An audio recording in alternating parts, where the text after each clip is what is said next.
দেশে হাম পরিস্থিতি এখনো উদ্বেগজনক। চলতি বছর হামে শিশু মৃত্যুর সংখ্যা 650 ছাড়িয়েছে, যা 2 দশকের মধ্যে সর্বোচ্চ।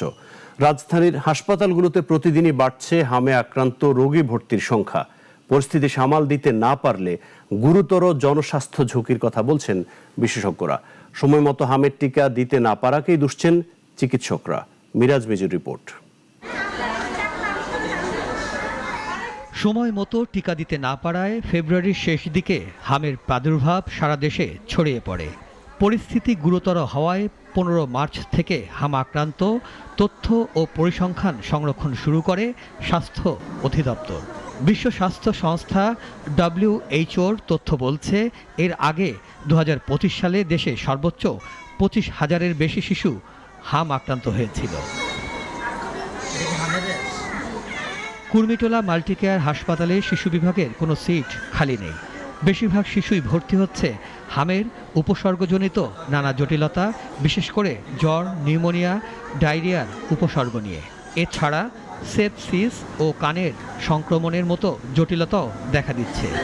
চিকিৎসা নেওয়ার পর হাম ভালো হয়ে যাচ্ছে, কিন্তু এর পরবর্তীতে কিছু কমপ্লিকেশন তৈরি হচ্ছে, যেমন বাচ্চার নিউমোনিয়া হচ্ছে, বাচ্চার শ্বাসকষ্ট হচ্ছে, বাচ্চার বিভিন্ন রকমের ফুসফুসে পানি জমতেছে, অন্যান্য জটিলতা ডায়রিয়া হচ্ছে। এগুলো নিয়েও বাচ্চা আসতেছে। হাম পরবর্তী কিছু কমপ্লিকেশন আছে, এগুলো নিয়েও বাচ্চারা আসতেছে। এবারে নিউমোনিয়া সাধারণ সময়ের তুলনায় অনেক বেশি মারাত্মক। এতে রোগীর ফুসফুস গুরুতরভাবে ক্ষতিগ্রস্ত হচ্ছে এবং অক্সিজেনের প্রয়োজনীয়তা বেড়ে যাচ্ছে। এই কুর্মিটোলা মাল্টিকেয়ার হাসপাতাল হামের বাচ্চাদের জন্য বা হামের রোগীদের জন্য যতটুকু সম্ভব আমাদের পর্যন্ত আসা পর্যন্ত আমরা রোগী রিসিভ করার পরে এই রোগীর দায়িত্ব আমাদের, এই হিসাবে আমরা চিকিৎসা দিচ্ছি। ঢাকা শিশু হাসপাতালে গিয়ে দেখা গেছে একই চিত্র। প্রতিদিন ভর্তি হচ্ছে হামে আক্রান্ত শিশু রোগী। এমনকি হামের টিকা নেওয়ার পরও আক্রান্ত হচ্ছে অনেকে। এমন পরিস্থিতিকে মোটেই স্বাভাবিক নয় বলে মনে করছেন বিশেষজ্ঞরা। কোনো টিকাই আসলে 100% আমাদেরকে রোগ প্রতিরোধ করতে পারে না।